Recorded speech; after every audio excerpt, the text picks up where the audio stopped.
I know of so many students who have come back to us, talked about their careers. We had someone become a ski instructor, for example, so we went on a ski trip, and for them, they struggled in the classroom, they were getting in trouble. We went on a residential ski trip to Austria, and we just saw a different child. And myself and my colleague were saying, what is the difference? This is the real child.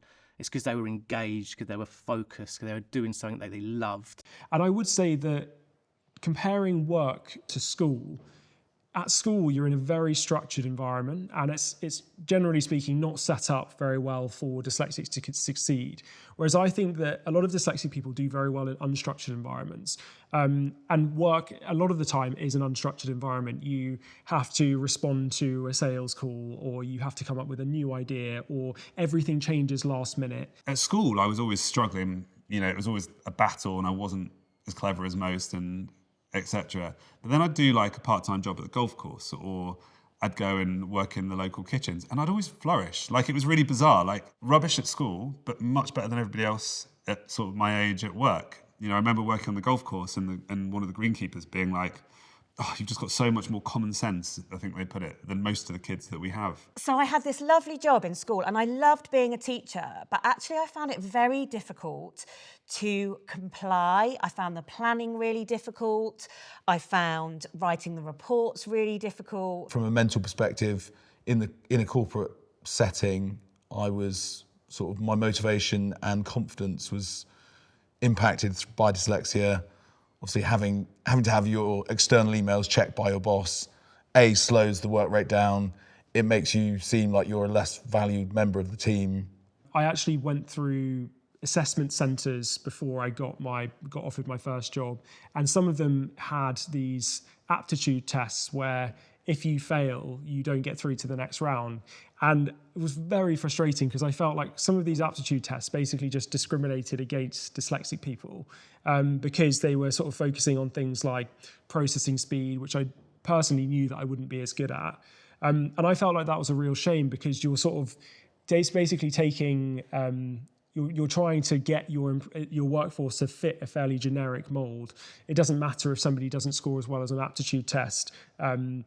They might be extremely good at something else. So I thought that was quite reductive, and I found that quite frustrating. Did the thing called the milk round, where everyone leaves university and then tries to find their first job.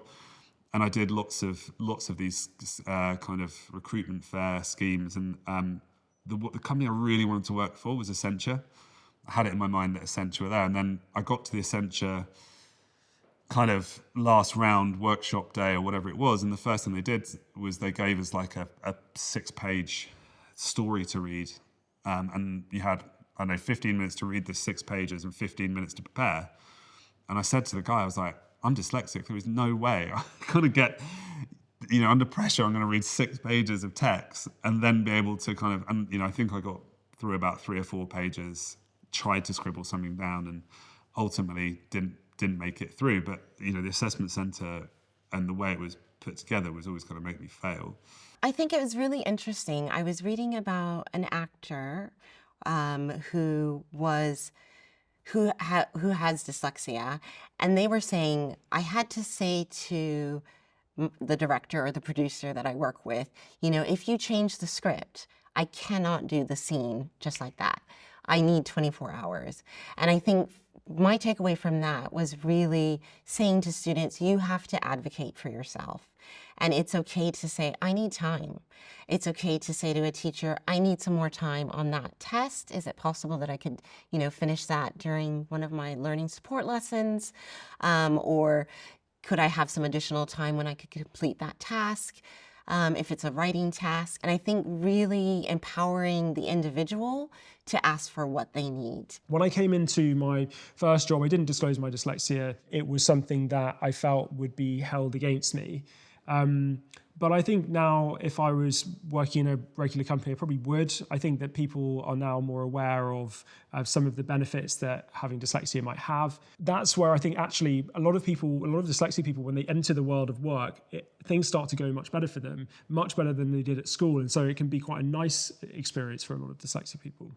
In the places that I work and the people I work with, I found it's far better for me to be open about my dyslexia, because as you go through life, you become more confident in the positives. And I'm really quite confident in the positives that I bring to an organization. And I know the positives that I bring to an organization. And that makes me feel less frightened of saying to people, by the way, I'm going to mess this up at some point. So just so you know. And people are usually really good with it, usually really good. And it forms such bonds as well. So dyslexia was a barrier for me, I think, without really realising it.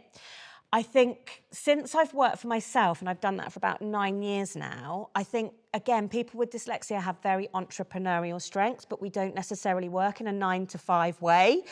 And I think if we're given flexibility, we get the work done, but it's important that we do it working with our brain rather than working against it, if it makes sense. And I think sometimes, particularly working in education, you have to kind of toe the line and do things in a certain way, and that doesn't necessarily fit a neurodiverse brain. And I think actually, as I got older, those experiences that were happening to me made me realise that actually, I think I probably need to set up my own thing in order to create an environment where those I'm not focusing on my weaknesses, I'm focusing on my strengths, which are more creative rather than finance, which isn't particularly creative in the same sense. I think some employers have really transformed their criteria for assessing their candidates prior to interview. There's large companies that now no longer ask for GCSE grades to be put on applications. We saw an article with MI6 advertising that they wanted dyslexics to come and work for their organisation because of those creative and out-of-the-box thinking skills. So yes, there is a shift. But I was actually having a conversation with somebody earlier, a recruiter actually, and they were recruiting, and their candidate that they were putting forward for an interview was neurodiverse. And they were really conflicted as to know whether or not should I disclose to the potential employer that this candidate is autistic and dyslexic, or should we not say anything? So I think there's a real sort of unknown about whether or not people should disclose. I've seen some amazing things at the bottom of people's email signatures where they'll say, please excuse my grammar and my spelling, I'm dyslexic. I love that. I think it's great. People are too quick to sort of jump in and criticise, especially on social media, where they don't have to face that person to say, oh, can't you spell, or do you need to go back to school? So I think we are moving forwards. We're not moving forwards to the extent that I would like things to. And I think the workplace is really opening up to that disclosure. So asking people to disclose at interview or once they're in the workplace, to work with them to bring in reasonable adjustments. Now, not everybody knows what their adjustment needs to be, so there's that liaison with occupational health, etc. But I do think we're moving on really well. You know, there's lots of technology, AI, etc., that actually can benefit those individuals. So we're looking at read-write, so text help, for our dyslexic individuals. But even if you don't bring in technology, there's so many other things that you can adjust in the workplace. So one of my colleagues, she does a lot of comms out to the office and is dyslexic, so always ask somebody else to read it for her and just check it over. So I think disclosure for me is so important, that you have a culture of openness and trust. I think workplaces are becoming more aware of neurodiversity, and so they are asking more often. But I do think if sometimes people don't want to talk about something to avoid offending someone, but I think it's more beneficial to say, how can we best support you, or how can we best help you, to really make sure that people feel like their needs are being met. Because although you might not know as an employer how to help a certain individual, they will have very concrete ways that they can tell you about what they need.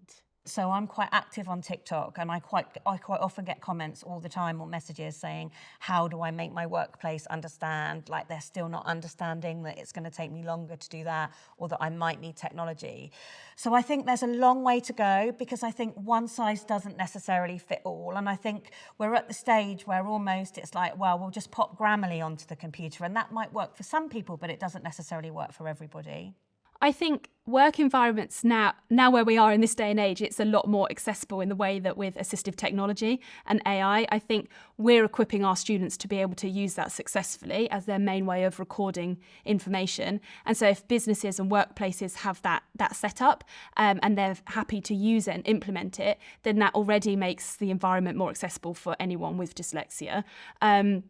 I think also like quiet workspaces, because noisy environments can really impact the processing of information or trying to get their thoughts down on paper, if obviously it's a job that like needs to do that. So quiet environments, assistive technology, AI, and I think also being open in terms of asking that person and allowing them to self-advocate. What is it that you're going to need to be able to work in your best way? The world of work has become easier, partially because I've become more open about it. And partially because when I'm open about it, I try to help people understand. I see them doing whatever they want to do. That question to me is a simple one, is they will do whatever they want to do. They may have to work a little bit harder in certain aspects, but in the other aspects of it, they'll have the confidence because they know they've had to work a bit harder. So all the other bits around it, the problem solving, the creativity, the empathy that I keep saying, they'll have that in abundance, whereas people without dyslexia won't, and they'll have to work hard to get that. It's like anyone in the world, no matter what your barrier is, if you love it, if you've got a passion for it, you'll overcome that barrier. So dyslexia, for me, as a career, in terms of progression, is just that you will go for it and you'll be successful.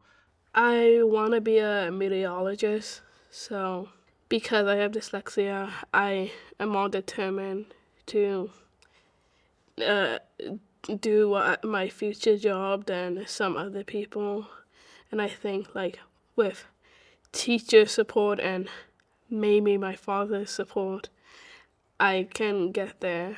Well, I like to do it my way.